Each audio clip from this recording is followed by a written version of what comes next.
Assalamu alaikum.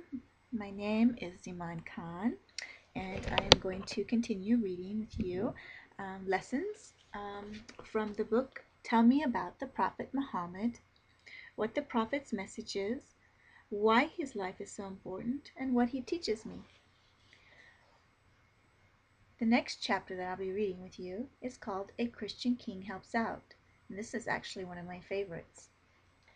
In 615 AD, 5 years after the beginning of the revelation of the Quran, a group of the Prophet's companions, weary of daily torture and hardship, left Mecca on the Prophet's advice to seek shelter in Abyssinia, or Ethiopia. With the Christian ruler King Najashi, or Najas, under the cover of nightfall, 16 of them slipped away to be followed later by another 83 men and women. When the Meccans discovered this, they were enraged, particularly because the children of many leading families were among them. The Quraysh leaders sent two of their cleverest men to persuade King Najashi to send the Muslims back. On arrival, they first gave gifts to the king's advisers, saying that some foolish Meccans had recently migrated to Abyssinia, and that they intended to ask the king for their return. Then they went to the king and said, "Your Majesty, these people have abandoned the religion of Mecca, but they have not even become Christians like you." The king's advisers promptly urged him to hand them over straight away. But the king, unconvinced, became angry, saying, "No, by God, they came to me for protection, and I will hear what they have to say." The Meccans were dismayed at this, realizing that the king would immediately sense the migrants' sincerity. When the Muslims entered, they did not bow before the king Najashi, and were thereupon rebuked by the advisers. But the Muslims simply said, "We kneel only to Allah." Then King Najashi asked them about their religion. The Muslim spokesman, Jafar ibn Abi Talib, Ali's brother and the Prophet's cousin, said, "O king, we and our ancestors turned away in ignorance from the faith of the Prophet Ibrahim, peace be upon him, who with Ishmael, peace be upon him, built the Kaaba and worshipped only Allah. We did quite unspeakable things, worshipping idols, treating our neighbors unfairly, oppressing the weak, and so on. This was our life until Allah sent a messenger from among us, one of our own relatives, known always to have been honest, innocent, and faithful. He asked us to worship only Allah, to give up the bad customs of our forefathers, to be truthful and trustworthy, to respect and help our neighbors, to honor our families, and look after orphans, and put an end to misdeeds and fighting. He ordered us to slander neither men nor women. He bade us to worship none other than Allah, to pray, to give alms, and to fast. We believe in him and follow his lead.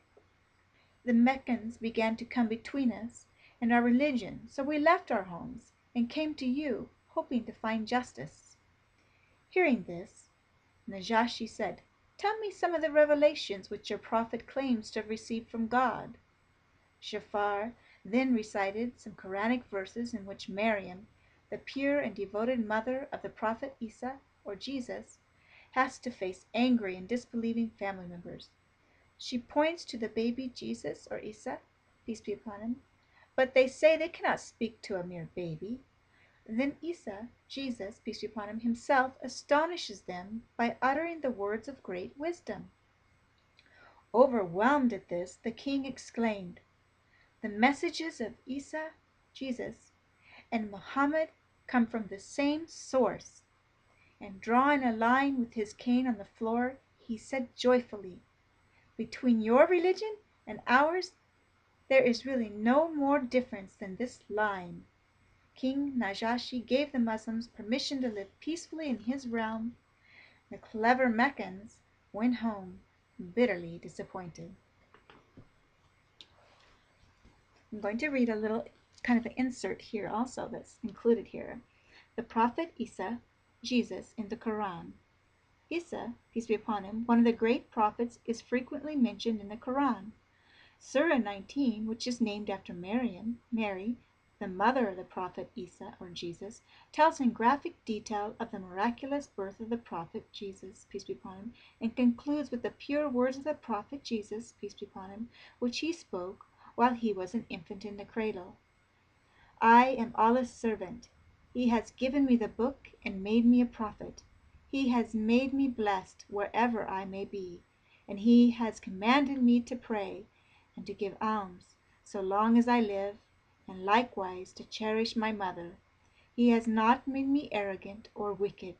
I was blessed the day I was born, and peace be upon me the day I die, and the day I am raised up alive. This is Surah Maryam 1930-32. Anyways, that is also one of my very favorite stories. And I will go ahead and continue with just the next one, which is called The Year of Sorrow. In the meantime, the Quraysh had imposed a social ban on the Prophet Muhammad's family in Mecca. No one was to talk to them or conduct business with them. This ban lasted for 3 years and caused the family great suffering. During this period, the Prophet's faithful wife and greatest help, Khadijah, died. Then Abu Talib, the Prophet's loving uncle and guardian, also died. These were harsh blows. Abu Talib was a respected leader of the Quraysh. Though not a follower of Islam, he had protected the Prophet against his enemies.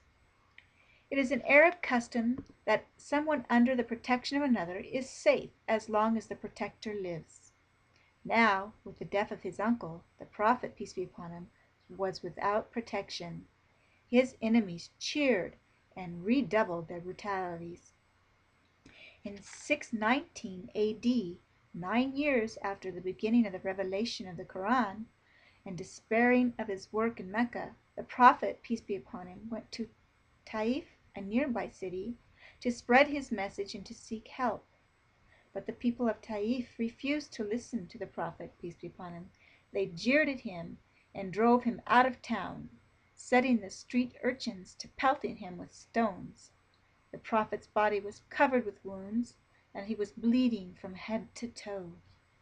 Suddenly the archangel Gabriel appeared along the Malik al-Jabal, the angel of the mountain. Malik al-Jabal asked if he could crush the people of Taif between 2 mountains. No, said the noble Prophet, peace be upon him, and he raised his hands instead to pray for the people of Taif. Lord, guide them. I am hopeful for their descendants, who will one day serve your cause. Then he returned to Mecca. And I will end there until next time, which I will read what is called An Extraordinary Experience, as well as The Migration to Medina. Assalamu alaikum.